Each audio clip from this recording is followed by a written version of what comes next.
Welcome to our channel. నేను మీ Prashanth. TTD పాలక మండలి ఎన్నో మంచి నిర్ణయాలు తీసుకుంది. అదేవిధంగా ఇప్పుడు ముంతాజ్ హోటల్ గురించి కూడా మనం మాట్లాడుకున్నాం గత వీడియోలో.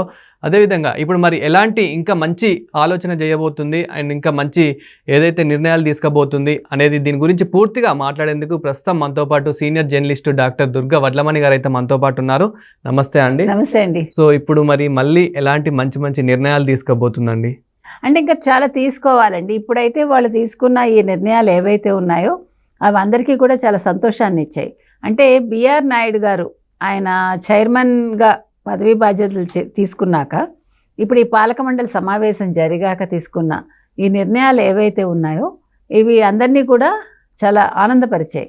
అంటే ఆయనకి అసలు టీటీడీ చైర్మన్షిప్ ఇవ్వడం మీద కొంతమందికి అసంతృప్తి ఉంది. ఈయనకి ఇవ్వటం ఏంటి బిఆర్ నాయుడు గారికని, కానీ అది తప్పు కాదు, ఆయనకి ఇవ్వడం మంచిదైంది అనేది మనకి మొన్న ప్రూవ్ అయింది. బిఆర్ నాయుడుకి అంటే బిఆర్ నాయుడు గొప్పతనమేనా అంటే బిఆర్ నాయుడు గారిది కూడా. అంటే ఇప్పుడు ఈవో బిఆర్ నాయుడు పాలక మండలి అందరూ కలిపి తీసుకున్న నిర్ణయాల్లో ఈయన సజెషన్స్ ఉంటాయి కదా, ఇగో ఇలా చేద్దాము ఖచ్చితంగా ఇలా చేయాలి అని అన్నప్పుడు మిగతా వాళ్ళు ఒప్పుకోవటం అనేది జరుగుతుందిగా.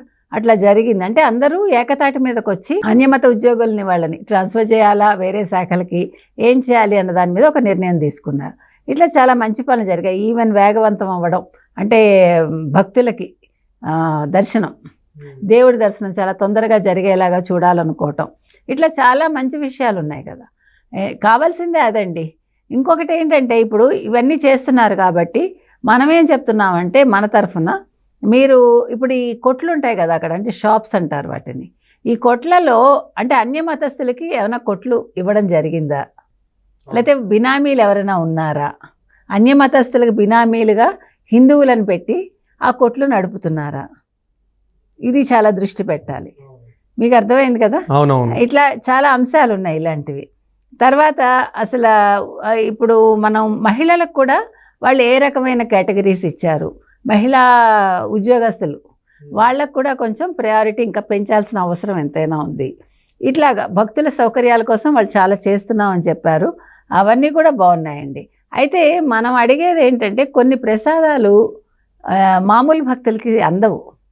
అవి కూడా ఏమైనా అవకాశం ఉంటుందా భక్తులకు అందించడానికి? ఇప్పుడు కొన్ని అసలు మనకి తెలియని ప్రసాదాలు ఉంటాయి అక్కడ, అవి చాలా కొద్ది మొత్తంలో చేస్తారనమాట. కానీ వాటిని కూడా అందించవచ్చు కదా సామాన్య భక్తులకి. ఎందుకంటే ఎప్పుడు గొప్ప వాళ్ళే తింటాం కాదుగా. ఇప్పుడు 10 సార్లు ఒకళ్ళు వెళ్తారండి, ఒక వ్యక్తి అంటే ఒక సెలబ్రిటీ 10 సార్లు వాళ్ళకి వస్త్రం కప్పుతున్నారు, మీరు గమనించండి. మరి వాళ్ళకే వస్త్రాలు కప్పడం ఏంటి? ఒక వ్యక్తికి ఒకసారి వస్త్రం కప్పాక మళ్ళా కప్పాలా?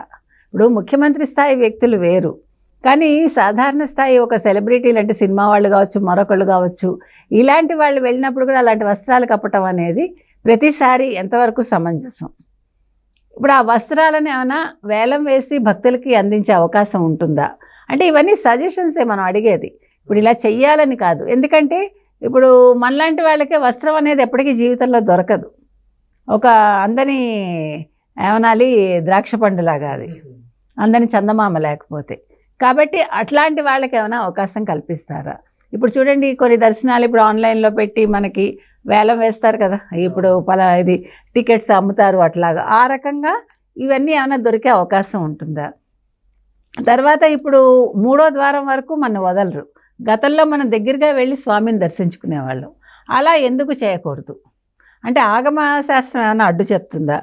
వాటి మీద కూడా దృష్టి పెడితే బాగుంటుంది. అంటే ఇవన్నీ చెయ్యమని మనం చెప్పట్లే, ఆలోచించే అవకాశం ఉంటే భక్తులకి ఇలాంటివి కూడా వాళ్ళు కల్పించవచ్చు కదా అవకాశాలు. ఇప్పటికి కూడా చాలా మంది అనుకుంటూ ఉంటారు, మాలాంటి సాధారణమైన వ్యక్తులకు కూడా ఇలాంటివి కల్పించాలి, మేము కూడా ఇలాంటివి పొందాలని చెప్పేసి చాలా మంది భక్తులు, చాలా మంది సాధారణమైన వ్యక్తులు ఎవరైతే ఉంటారో వాళ్ళు కూడా ఇప్పటికీ అనుకుంటూ ఉంటారు. ఖచ్చితంగా. ఎందుకంటే వెంకటేశ్వర స్వామి అనే దేవుడు అందరికీ ఇలవేల్పుగా ఉంటాడు ఎక్కువ మంది. అవును. అంటే వాళ్ళకి ఇప్పుడు మనకి ఒక కులదైవం లాగా అందరికీ ఎక్కువ మందికి ఉంటారు. అది ఒక్క తెలుగు వాళ్ళనే కాదండి, తమిళియన్స్కి చాలా ఎక్కువ, కన్నడ వాళ్ళకి చాలా ఎక్కువ. అంటే ప్రపంచంలో ప్రతి ఒక్కరికి, నార్త్ ఇండియన్స్ కూడా బాలాజీ అంటారు. కాబట్టి ఎప్పుడూ గొప్ప వాళ్ళకైనా దేవుడు అన్నీ కదా, ఏం వాళ్ళే పెట్టి పుట్టారా? సామాన్య భక్తులు కూడా పెట్టి పుట్టారు కదా. అసలు యాక్చువల్గా వాళ్ళు ఇచ్చే ₹1 కోటి సామాన్య భక్తుడు ఇచ్చే రూపాయి సమానం అండి. ఇంకా ఎక్కువే నన్ను అడిగితే, ఎందుకంటే ఇక్కడ చెమటోటి సంపాదిస్తారు వాళ్ళు. అవును. ఇప్పుడు నిన్న మనం అంటే ఇవన్నీ మాట్లాడుకునే విషయాలు కాదు. నిన్న విజయ్ మాల్యా ఇచ్చిన 9 కిలోలో ఎంతో బంగారమా ఎంతో అది తాపడం చేయించారు స్వామికి. మరి ఈరోజు విజయ్ మాల్యా మరి ఎక్కడున్నాడు? అంటే మనం క్రిటిసైజ్ కాదు చేయడం ఇక్కడ. అంటే అసలు ఇలాంటివి తీసుకోవచ్చా? దేవుడికి ఇచ్చినా కూడా ఎవరు సొమ్ము ఇస్తున్నారు అంటే భక్తుల సొమ్మే కాబట్టి, అంటే ప్రజల సొమ్మే కాబట్టి దాన్ని ఆ రకంగా మనం కన్సిడర్ చేయాలా? ఇప్పుడు ఇవన్నీ కూడా లోతుకు వెళ్ళే కొద్దీ కొన్ని అంశాలు మనకి ఏమనాలి తర్కానికి అందవు. కాబట్టి ఇవన్నీ కూడా మనం వాళ్ళ విజ్ఞతకే వదిలేయాలి, దేవుడికే వదిలేయాలి నన్ను అడిగితే. కాబట్టి ఏది ఏమైనా ఇంకా అంటే సామాన్య భక్తుడిని దృష్టిలో పెట్టుకుని, ఎందుకంటే ఇవాళ బిఆర్ నాయుడు అనే వ్యక్తి ఆయన సామాన్య భక్తుల కోసం ఆలోచిస్తున్నారు. మీరు గమనిస్తే ఆయన గొప్పవాళ్ళ కోసం ఆలోచించట్లేదు. కాబట్టి ఆయన దృష్టికి ఈ అంశాలు మనం తీసుకెళ్తున్నాం.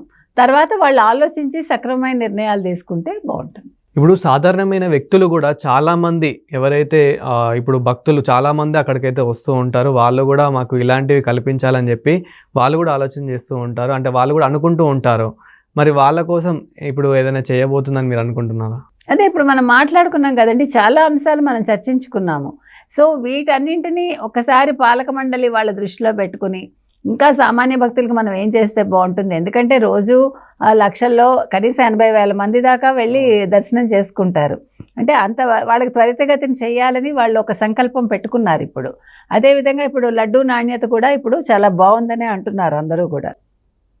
కొన్ని ప్రసాదాలు ఇందాక నేను చెప్పినట్టుగా ఇప్పుడు జిలేబీ ఇలాంటివి మనకు తెలియదు, మనం ఎవరో ఎప్పుడు తినుండం.